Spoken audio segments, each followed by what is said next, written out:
আমার নাম কৃষ্ণ এবং আমার সংযোগ উত্তরপ্রদেশের একটি ছোট শহর মোহনগডের কাছে একটি গ্রামের সাথে। বাবার চাকরি বেঙ্গালুরুতে হয়ে গিয়েছিল এবং আমরা সবাই সেখানেই চলে গিয়েছিলাম।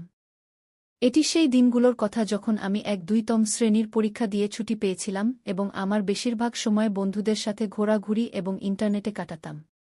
কোনো বিশেষ কাজ ছিল না। একদিন আমি মোহনগডে আমাদের পৈতৃক বাড়ি যাওয়ার পরিকল্পনা করলাম, যেখানে এখন আমার দাদিমা এবং ২ চাচা ও তাদের পরিবার বাস করে। বড় চাচা, যিনি সরকারি কর্মচারী ছিলেন, এখন এই দুনিয়ায় নেই। তার ২ সন্তান আছে, ছেলে এক ৬ বছরের এবং মেয়ে এক ৪ বছরের। ছোট চাচার এখনও বিয়ে হয়নি, তিনিও সরকারি কর্মচারী। আমি সেখানে সন্ধ্যায় পৌঁছালে প্রচণ্ড গরম ছিল। জ্যৈষ্ঠ মাস চলছিল, যেখানে সূর্য আগুন বর্ষণ করছিল। আমাকে দেখে সবাই খুব খুশি হল। আমরা সবাই মিলে রাতের খাবার খেয়ে ঘুমানোর প্রস্তুতি নিতে লাগলাম। গ্রাম ও গ্রামীণ পরিবেশ এমনই যে লোকেরা খোলা ছাদে চারপাই পেতে ঘুমায়। ছোট চাচা এবং বড় চাচার ছেলে আমার চাচাতো ভাই নিচে তাদের নিজস্ব ঘরেই ঘুমাত। যাই হোক, আমার চাচাতো ভাই রাত জেগে টিভি দেখার শখ ছিল। চাচি আমার জন্য চারপাই ছাদে পেতে দিয়েছিলেন। আমি ভ্রমণের কারণে খুব ক্লান্ত ছিলাম এবং চারপাই যে শুয়ে কিছুক্ষণের মধ্যেই আমার চোখে ঘুম চলে এসেছিল। রাতে যখন সবাই ঘুমাচ্ছিল, হঠাৎ আমি তীব্র গরম ও তৃষ্ণা অনুভব করলাম এবং আমার চোখ খুলে গেল। পাশের চারপাইয়ে চাচি ঘুমাচ্ছিলেন। যখন আমি দেখলাম তার চারপাই খালি ছিল, আমি ভাবলাম সম্ভবত তিনি টয়লেটে গেছেন বা তৃষ্ণার কারণে জল পান করতে গেছেন। আমি চারপাই থেকে উঠে ছাদে তৈরি একটি ছোট ঘরের দিকে হাঁটলাম, যেখানে ঠান্ডা জলের মটকা রাখা ছিল। যখন আমি ঘরের দরজায় পৌঁছালাম, দরজা বন্ধ ছিল, কিন্তু দরজার নিচ থেকে হালকা আলো বের হচ্ছিল। প্রথমে আমি অবাক হলাম, যদি চাচি জল পান করতে এসেছেন, তাহলে দরজা বন্ধ করে কেন জল পান করছেন? আর যদি তিনি ভিতরে না থাকেন, তাহলে এই আলো কিসের? আমি দরজাটি হালকা ধাক্কা দিয়ে খুলতে চেষ্টা করলাম, কিন্তু তা ভিতর থেকে বন্ধ ছিল। আমি এখনও এই চিন্তায় ছিলাম যে ভিতর থেকে কেউ দরজার দিকে হেঁটে আসার শব্দ পেলাম। আমি দ্রুত চারদিকে তাকালাম। আমার চোখে পড়ল ঘরের পাশের বাইরের দিকে একটি তুলসী চবুতরা। তার পিছনের দিকে প্রায় ২ থেকে ৩ ফুট জায়গা খালি ছিল। আমি দ্রুত সেখানে গিয়ে লুকিয়ে পড়লাম। কয়েক মিনিট পর হালকা দরজা খোলার শব্দ শোনা গেল এবং কেউ বেরিয়ে এল। সে চারদিকে তাকাল এবং সরাসরি তুলসী চবুতরার পাশের বাগানের দিকে এগিয়ে গেল। আমি ভালো করে দেখলাম, চাচিকে দেখতে পেলাম, যিনি বাগানের দিকে আসছিলেন। আমি তুলসী চবুতরার পাশে তৈরি একটি ছোট মণ্ডপ, যা ৪ থেকে ৫ ফুট উঁচু ছিল, তার নিচে পায়ের উপর বসে এই দৃশ্য দেখছিলাম, কিন্তু কেউ আমাকে দেখতে পাচ্ছিল না। চাঁদের হালকা আলোতে সবকিছু স্পষ্ট দেখতে পাচ্ছিলাম। যখন চাচি বাগানের কাছে পৌঁছালেন, আমি দেখলাম তিনি সেখান থেকে কিছু তুললেন এবং আবার সেই ঘরের দিকে ফিরে গেলেন। তার যাওয়ার প্রায় ২ মিনিট পর আমি চুপি চুপি সেখান থেকে বেরিয়ে ঘরের দিকে গেলাম। এবার দরজা হালকা খোলা ছিল, কিন্তু হালকা আলো আসছিল। আমি ধীরে ধীরে দরজাটি একটু ঠেলে অর্ধেক খুলে উকি দিলাম। কিছুটা অন্ধকার থাকা সত্ত্বেও যে দৃশ্য দেখলাম, তা আমার হুঁশ উড়িয়ে দেওয়ার জন্য যথেষ্ট ছিল। ভিতরে চাচি বাঁ দিকে এক কোণে একটি চারপাইয়ে বসেছিলেন এবং নিজের সাথে খেলছিলেন। এই দৃশ্য দেখে আমি হতবাক হয়ে গেলাম এবং প্রায় ১ সেকেন্ড পর যখন আমি কল্পনার জগৎ থেকে ফিরে এলাম এবং চোখ খুললাম, তখন আমার পায়ের নিচে মাটি সরে যাচ্ছিল। যখন আমি চোখ খুললাম, দেখলাম চাচির মুখ ফ্যাকাশে হয়ে গেছে এবং তার দৃষ্টি আমার মুখের উপর ছিল। আমি এখনও ভয়ে ও লজ্জার মধ্যে ছিলাম যে চাচির কণ্ঠ আমার কানে পৌঁছাল, কৃষ্ণ, তুমি এখানে কি করছ? আমি চাচির দিকে না তাকিয়ে দ্রুত সিঁড়ি দিয়ে নিচের ঘরে গিয়ে ভিতর থেকে দরজা বন্ধ করে বসলাম এবং ভয় ও লজ্জায় ভাবতে লাগলাম, এখন কি হবে? আমি চাচির মুখোমুখি কিভাবে হব? যদি তারা কাউকে বলে দেয়, তাহলে বাবার মার এবং বিশেষ করে সবচেয়ে ছোট চাচার কথা ভেবেই আমি ভয় পাচ্ছিলাম।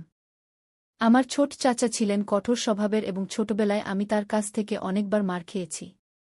আমি সেখানে আধা ঘণ্টা বসেছিলাম এবং ভাবতে ভাবতে শেষে সাহস করে উঠে পড়লাম। মুখহাত ধুয়ে আস্তে আস্তে ছাদে চলে গেলাম। প্রথমে চাচির চারপাই দেখলাম, তিনি অন্যদিকে মুখ করে শুয়েছিলেন। আমি চুপি চুপি এসে কোনো শব্দ না করে আমার চারপাই যে শুয়ে পড়লাম এবং সকালের অপেক্ষায় অপেক্ষায় কখন যে ঘুম এসে গেল, আমি ঘুমিয়ে পড়লাম। সকালে প্রায় ৯:০০ বাজে সময় ছিল যখন আমার খালাতো বোন এসে আমাকে জাগিয়ে দিল যে, কৃষ্ণ দাদা, উঠো, দাদিমা এবং মা নিচে নাস্তার জন্য ডাকছেন। আমি হঠাৎ করে উঠে সরাসরি টয়লেটে চলে গেলাম। গোসল সেরে নাস্তার জন্য সবার সাথে বসে গেলাম। দাদিমা এবং বাচ্চারাও নাস্তা করছিল। ছোট চাচা জি পত্রিকা পড়ছিলেন এবং একই সাথে নাস্তাও করছিলেন, আর চাচি জি রান্নাঘর থেকে জিনিসপত্র এনে নাস্তা সাজাচ্ছিলেন।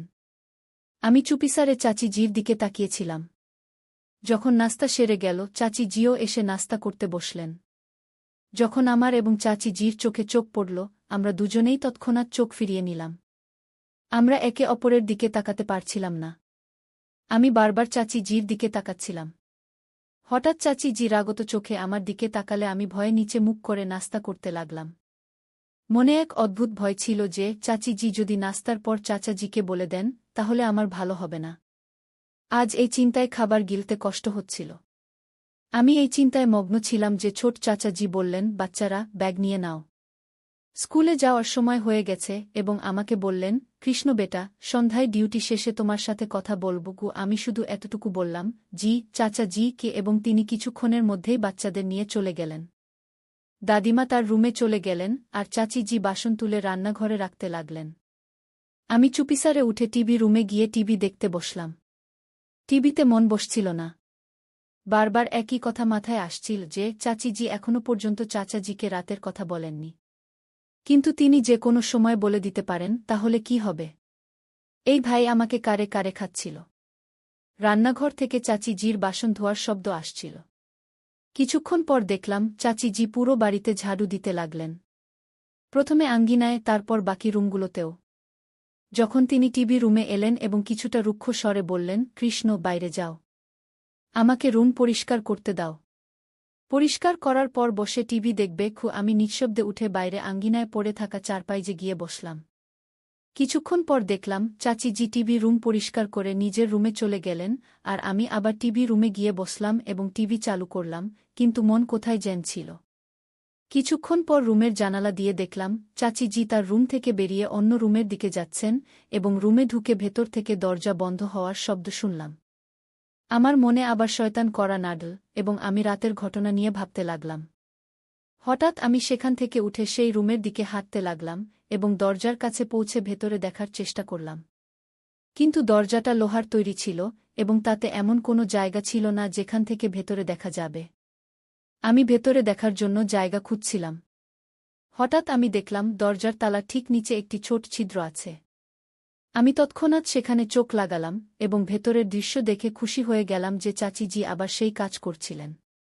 আমি এই দৃশ্যে মগ্ন ছিলাম যে চাচি জি নিচে বসলেন এবং তার মুখ আগে থেকেই দরজার দিকে ছিল, আর আমার মনে হলো তিনি আমাকে ছিদ্র দিয়ে দেখতে পেয়েছেন। তিনি এই সময় ঠিক ছিদ্রের দিকে তাকিয়েছিলেন। আমার তখন অবস্থা খারাপ হয়ে গেল এবং আমি সেখান থেকে দৌড়ে দাদিমার রুমে গিয়ে দরজা বন্ধ করে বসলাম আর ভয়ে পাগল হয়ে গেলাম এবং ভাবতে লাগলাম, আমি আবার কি ভুল করে ফেললাম। এখন আমার ভালো নেই এবং চাচি জি আজ নিশ্চয়ই চাচা জিকে বলে দেবেন, আর আজ আমার সমাধানই হবে। আমি এই দুশ্চিন্তায় বসে ভাবছিলাম আমার সাথে আর কি হতে চলেছে।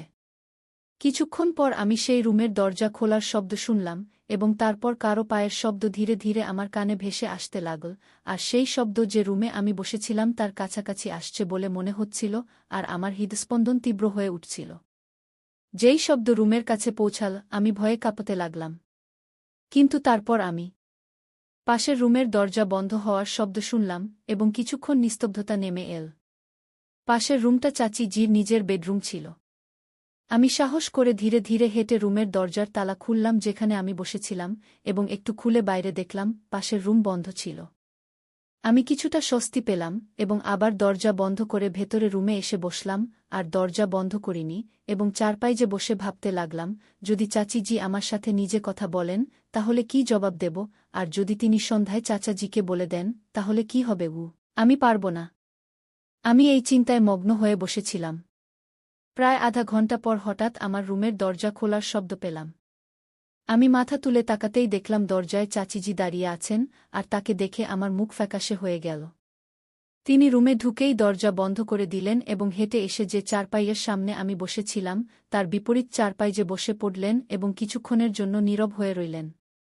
আমি ভয়ে তার দিকে তাকাতেই পারছিলাম না, তাই মাথা নিচু করে বসেছিলাম। প্রায় 1 মিনিট নীরবতার পর চাচিজির কণ্ঠ আমার কানে ভেসে এল। তিনি বললেন, কৃষ্ণ, তুমি শেষ পর্যন্ত এমন কেন করছ? লজ্জা করে না? তুমি রাতেও বিনা অনুমতিতে আমার রুমে চলে এসেছিলে, আর আজ আবার অন্য রুমে একই কাজ করেছ। আমি তোমার চাচি, আর তুমি আমার উপর অশালীন দৃষ্টি রাখো। আমি শুধু তার কথা শুনছিলাম, কিন্তু জবাব দিতে সাহস পাচ্ছিলাম না। তিনি আবার কঠোর স্বরে বললেন, জবাব দাও, কথা বলছ না কেন? আমি এখন তাকে কি জবাব দেব? ভুল তো আমারই ছিল। তারপর চাচিজি বললেন, আজ আমি সন্ধ্যায় তোমার চাচাজিকে বলব যে তুমি ভালো ছেলে নও, যাতে তিনি তোমার মাথা থেকে এই সব ভুল ধারণা দূর করতে পারেন। কি তার কথা শুনে আমি ভয়ে উঠে পড়লাম এবং সাথে সাথেই চাচিজির পায়ে পড়ে গিয়ে ক্ষমা চাইতে লাগলাম, বারবার তাকে বলতে লাগলাম, চাচিজি, আমাকে ক্ষমা করে দিন। চাচাজিকে বলবেন না, আমি আর কখনো এমন করব না। কিছুক্ষণ পর চাচিজির আমার উপর দয়া হল।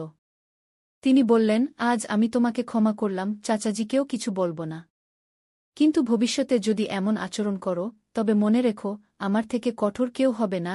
আমি প্রাণ ফিরে পেয়ে বললাম, চাচিজি, আমি প্রতিজ্ঞা করছি, ভবিষ্যতে এমন কখনো হবে না। এরপর তিনি উঠে চলে গেলেন। আমি চারপাই যে শুয়ে ভাবতে লাগলাম, ভাগ্যিস আজ রক্ষা পেলাম, আগে থেকে আরও সতর্ক থাকতে হবে। এরপর কয়েকদিন এভাবেই কেটে গেল। আমি আবার স্বাভাবিক হয়ে গেলাম, চাচিজির সাথে হালকা কথাবার্তাও চলতে থাকল, চাচাজি ও বাড়ির অন্যান্যদের সাথেও উঠবোস চলতে লাগল। একদিন দুপুরের সময় দাদিমা তার রুমে ছিলেন, চাচিজিও বাড়ির কাজ শেষ করে নিজের রুমে বিশ্রাম নিচ্ছিলেন। বাচ্চারা ৩:০০টায় বাড়ি আসবে, আর চাচাজি ৫:০০টায় আসবেন। আমার মনে হল সবাই নিজ নিজ রুমে আছে, সময়ও ফাঁকা, আর আমি আমার সরিষার তেল মালিশের জন্য নিয়ে এসেছি। আমি ব্যাগ থেকে তেলের বোতল বের করে চাচিজির পাশের রুমে গিয়ে দরজা বন্ধ করে চারপাই যে বসে পড়লাম এবং তেল দিয়ে শরীর মালিশ করতে লাগলাম। মালিশে এতই মগ্ন হয়ে গেলাম যে খেয়ালই করিনি কখন দরজা খুলে গেছে, যা বন্ধ করতে ভুলে গিয়েছিলাম। আর কতক্ষণ ধরে চাচিজি আমাকে মালিশ করতে দেখছিলেন। যখন চাচিজির দৃষ্টি আমার দৃষ্টির সাথে মিলল, তিনি হঠাৎ দরজা বন্ধ করে নিজের রুমে চলে গেলেন। আমি তার রুমের দরজা বন্ধ হওয়ার শব্দ পেয়ে হুঁশ ফিরে পেলাম। আমি তাড়াতাড়ি দৌড়ে গিয়ে কাঁপতে কাঁপতে চাচিজির দরজা খটখট করলাম। ভেতর থেকে মৃদু কণ্ঠে জবাব এল, কে? আমি বললাম, চাচিজি, আমি। তিনি একটু উঁচু স্বরে বললেন, এখন যাও, তোমার সাথে এখন আমার কোনো কথা নেই। আমি আবার বিষণ্ণ স্বরে বললাম, চাচিজি, একবার শুধু আমার কথা শুনে নিন। কিছুক্ষণ নীরবতার পর আওয়াজ এল, আসো। আমি ভয়ে ভয়ে দরজা খুলে নিচের দিকে তাকিয়ে ভেতরে ঢুকলাম। চাচিজি বললেন, দরজা বন্ধ করো। আমি দরজা বন্ধ করতেই তিনি বললেন, এদিকে এসো, বিছানায় বসো। আমি ভয়ে ভয়ে বিছানার অন্য পাশে গিয়ে দাঁড়িয়ে রইলাম। তিনি আবার বললেন, বসো। আমি চুপ করে বসে পড়লাম। তিনি বললেন, বলো, কি বলতে চাও? আমি মিনমিনে স্বরে বললাম, চাচিজি, আমাকে ক্ষমা করে দিন, আমার ভুল হয়ে গেছে। তিনি বললেন, কৃষ্ণ, আমি বুঝতে পারছি না তোমার সমস্যা কি। তুমি যেদিন থেকে এসেছ আজব আচরণ করছ। বেটা, এটা ঠিক না। যদি তোমার চাচাজি জানতে পারেন, তাহলে তোমার সর্বনাশ হবে। আমি নীরবে তার কথা শুনছিলাম। তিনি আবার বললেন, কৃষ্ণ, তুমি এমন কেন করো? নিজের খেয়াল করো। তুমি এখন যা করছ এটা তোমার জন্য ভালো না। তুমি বুঝছ না কেন? আমি খুবই মৃদু স্বরে বললাম, আমি কি করব? চাচিজি সঙ্গে সঙ্গে বললেন, কি বললে তুমি? আমি আরও ভয়ে গেলাম। চাচিজি বললেন, বেটা, এটা ঠিক না। তুমি বুঝছ না কেন? তিনি বললেন, এসব ছেড়ে দাও। আমি বললাম, চাচিজি, আমি আবার চেষ্টা করব না।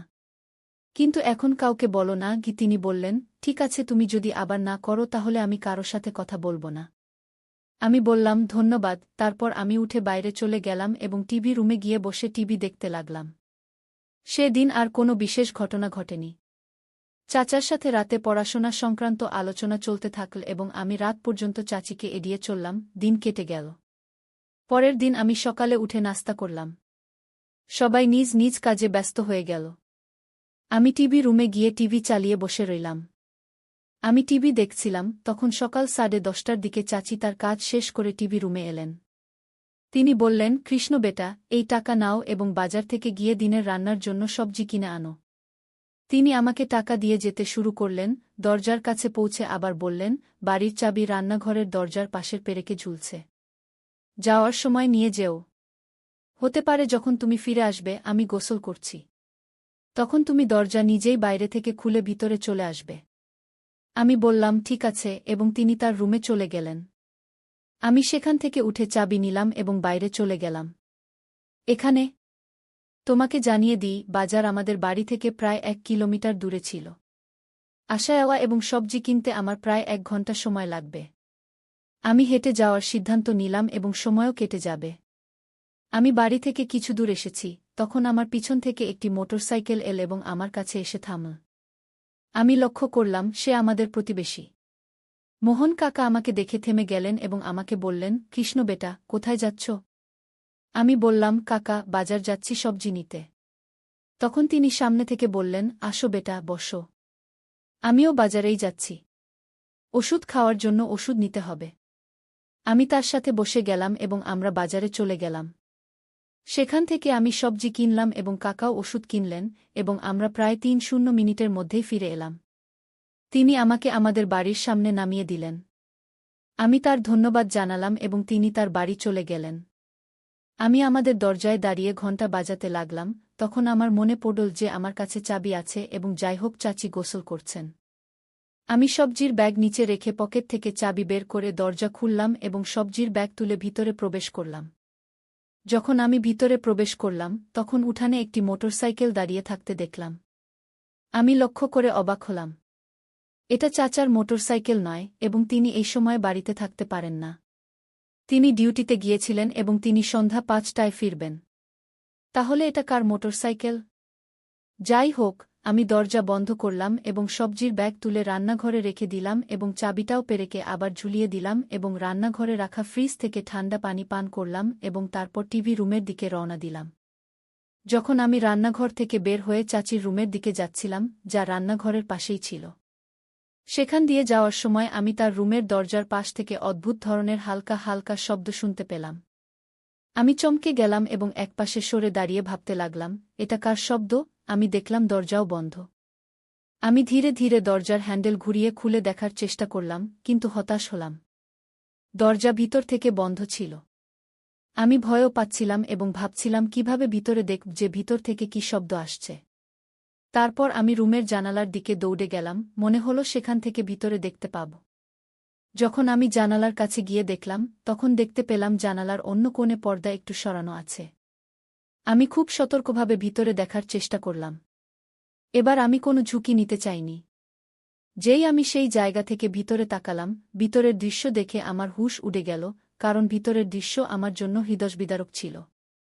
ভিতরে আমি দেখলাম সামনের সোফায় চাচিজির মামার ছেলে শর্মাজি বসে আছে, যিনি মোহনগড়ের সরকারি স্কুলের শিক্ষক ছিলেন। তিনি সোফায় বসেছিলেন এবং চাচিজি তার পাশে বসেছিলেন, তারা একে অপরকে ভালোবাসছিলেন। হঠাৎ চাচিজির নজর সরাসরি জানালার উপর পড়ল এবং তার মুখের রং উড়ে গেল। আমি সেখান থেকে দৌড়ে দরজা খুলে বাড়ি থেকে বের হয়ে গেলাম। সেই দিন বাড়ি থেকে বের হওয়ার পর আমি সন্ধ্যা পর্যন্ত বাইরেই ঘুরে বেড়ালাম এবং দিনের ঘটনা সম্পর্কে চিন্তা করতে থাকলাম। আমার মাথায় একটি পরিকল্পনা তৈরি হয়ে গিয়েছিল। তারপর সন্ধ্যায় বাড়ি ফিরে এসে দরজায় বেল বাজালাম এবং কিছুক্ষণ পর আমার চাচাতো ভাই দরজা খুল। আমি বাড়িতে ঢুকে সরাসরি টয়লেটে চলে গেলাম এবং তাজা বাতাস নিয়ে চুপচাপ টিভি রুমে এসে টিভি চালিয়ে বসে রইলাম। এখন আমার চাচিজির কোনো ভয় ছিল না। আমি তাদের সমস্ত খেলা দেখে ফেলেছি এবং জানি এখন চাচিজিও আমার কোনো কথা কাউকে বলবে না। তাই আমি এই দিক থেকে সম্পূর্ণ সন্তুষ্ট ছিলাম। কিছুক্ষণ পর আমার চাচাতো বোন এসে আমাকে ডাকল যে এসে খাবার খেয়ে নাও, সবাই অপেক্ষা করছে। আমি টিভি বন্ধ করে ডাইনিং রুমে চলে গেলাম। সেখানে সবাই বসেছিল। চাচিজিও বসেছিলেন, কিন্তু তার নজর নিচেই ছিল। আমি খাওয়ার সময় বারবার চাচিজির দিকে তাকাতে থাকলাম, কিন্তু চাচিজি আমার দিকে তাকাচ্ছিলেন না। তারপর খাওয়া শেষ হতেই চাচিজি বাসন তুলে রান্নাঘরে রাখতে গেলেন এবং চাচাজি টিভি রুমে গিয়ে টিভিতে খবর দেখতে লাগলেন এবং বাচ্চারা পড়তে বসল। দাদিমা তার রুমে পূজা করতে চলে গেলেন। আমিও সেখান থেকে উঠে টিভি রুমে গিয়ে চাচাজির সাথে টিভি দেখতে লাগলাম। কিছুক্ষণ সেখানে চাচাজির সাথে গল্প হল। তারপর তিনি উঠে চলে গেলেন এবং আমি সেখানে টিভি দেখতে লাগলাম। কিছুক্ষণ পর আমি জানালা থেকে দেখলাম চাচিজি উপরের ছাদের দিকে যাচ্ছেন। আমি সেখানে টিভি দেখায় মগ্ন ছিলাম। কিছুক্ষণ পর চাচিজি নিচে নেমে এলেন এবং আবার তার রুমে চলে গেলেন যেখানে তার বাচ্চারা পড়ছিল। আমিও কিছুক্ষণ টিভি দেখলাম এবং আমার ঘুম পেতে লাগল। আমি টিভি বন্ধ করে ছাদে চলে গেলাম। সেখানে চাচিজি চারপাই পাতা দিয়েছিলেন। আমি সেখানে আমার চারপাইয়ে শুয়ে পড়লাম এবং কখন ঘুমিয়ে পড়লাম তা জানতেই পারলাম না। ঘুম ভাঙল যখন আমার চাচাতো ভাই আমাকে সকালের নাস্তার জন্য জাগাল। আমি উঠে নিচে টয়লেটে গিয়ে ঢুকে গেলাম এবং গোসল করে বের হয়ে সরাসরি নাস্তার টেবিলে বসলাম। সবাই স্বাভাবিকভাবে নাস্তা করছিল। চাচিজির দিকে তাকালাম, তিনি আমাকেই দেখছিলেন। আমার সাথে নজর মেলামাত্র তিনি তাড়াতাড়ি নজর নিচে করে নিলেন এবং নাস্তা করতে লাগলেন। আমি মনে মনে খুব খুশি হলাম যে, কৃষ্ণ বেটা, এবার তোর কাজ হবেই। চাচাজি নাস্তা শেষ করে বাচ্চাদের বললেন, চলো বাচ্চারা, স্কুলের জন্য প্রস্তুত হও। এবং চাচাজি তার রুমে চলে গেলেন এবং দাদিমাও তার রুমে চলে গেলেন এবং চাচিজি বাসন তুলতে লাগলেন। আমিও দ্রুত নাস্তা শেষ করে টিভি রুমে গিয়ে টিভি চালিয়ে বসলাম। আমি এখন ভাবছিলাম যে চাচিজি রান্নাঘরের কাজ শেষ করে বাড়ি পরিষ্কার করবেন এবং তিনি টিভি রুমেও আসবেন। আমি এই দ্বিধায় ছিলাম যে চাচিজির সাথে কথা কিভাবে শুরু করব এবং একই সাথে চাচিজির আসার অপেক্ষায় ছিলাম। কিছুক্ষণ পর আমি জানালা থেকে দেখলাম যে চাচিজি রান্নাঘর থেকে বেরিয়ে আঙ্গিনায় পরিষ্কার করতে লাগলেন এবং তিনি বাকি সব রুমও পরিষ্কার করে ফেললেন। শেষে তিনি টিভি রুম পরিষ্কার করতেন। আমি দেখলাম চাচিজি যখন বাকি রুম পরিষ্কার শেষ করলেন, তখন তিনি সরাসরি আবার তার রুমে চলে গেলেন। আমি অবাক হলাম। চাচিজি টিভি রুম পরিষ্কার করলেন না কেন? তারপর আমার মনে হল, মাসিমা নিশ্চয়ই গতকালের ঘটনার কারণে আমার মুখোমুখি হতে চাইছেন না। তিনি হয়তো ভয়ও পাচ্ছেন, কারণ যদি কৃষ্ণ গতকালের ঘটনা সম্পর্কে জিজ্ঞাসা করে, তাহলে তিনি কি উত্তর দেবেন? আর আমি মাসিমার গতকালের আচরণ দেখার পরও কিভাবে কথা শুরু করব তা নিয়ে সাহস পাচ্ছিলাম না। তারপর আমি সেখানেই বসে টিভি দেখতে থাকলাম এবং সকাল ১:০০ বেজে গেল। আমি টিভি রুমে বসে আমার পুরো পরিকল্পনা তৈরি করেছিলাম। আমি সাহস করলাম এবং মাসিমার ঘরের দিকে হাঁটলাম। তার দরজায় গিয়ে খটখট করলাম, কিন্তু ভিতর থেকে কোনো সাড়া পেলাম না। আমি ২ মিনিট অপেক্ষা করলাম, কিন্তু ভিতর থেকে কোনো শব্দ শুনতে পেলাম না। তারপর আমি দরজাটা একটু ধাক্কা দিলাম, আর দরজা খুলে গেল। আমি ধীরে ধীরে দরজা খুলে ভিতরে ঢুকলাম এবং সামনে দেখলাম মাসিমা তার বিছানায় বসে আছেন। তিনি আমাকে দেখামাত্র তার মুখ ফ্যাকাশে হয়ে গেল এবং খুব আস্তে আর কাঁপা কাঁপা গলায় আমার কানে এসে পৌঁছাল, কি কাজ? আমি ধীরে ধীরে হেঁটে বিছানার অন্য কোণে বসলাম এবং আস্তে বললাম, আমার আপনার সাথে কথা বলার দরকার ছিল। কি? মাসিমা বিছানায় বসেই সামনের দিকে এগিয়ে এলেন এবং আমার একদম কাছে এসে আমার হাঁটু হাত দিয়ে ধরে কাঁদতে লাগলেন এবং বললেন, কৃষ্ণ, আমাকে মাফ করে দাও। আমার ভুল হয়ে গেছে। ভগবানের জন্য কাউকে বলো না। যদি বাড়িতে কেউ জানতে পারে, তাহলে আমাকে বাড়ি থেকে বের করে দেবে এবং আমি কারো মুখ দেখানোর যোগ্য থাকব না। আমি সাহস করে সামনে থেকে বললাম, মাসিমা, আপনি এই কাজ কেন করলেন? আপনার নিজের বাচ্চাদের বা বাড়ির কারো সম্মানের কথা মনে ছিল না? তিনি আবার কাঁদতে লাগলেন এবং বললেন, কৃষ্ণ বাবা, আমি পথভ্রষ্ট হয়ে গিয়েছিলাম। ভগবানের জন্য আমাকে মাফ করে দাও। আমি আর কখনো এই কাজ করব না। আমি আবার বললাম, মাসিমা, যদি আমার জায়গা মাস্টারমশাই থাকতেন এবং আপনাকে এই কাজ করতে দেখতেন, তাহলে আপনার কি অবস্থা হতো? আপনি কি এটা ভেবেছেন? মাসিমা আবার আমার হাঁটু ধরে ফেললেন।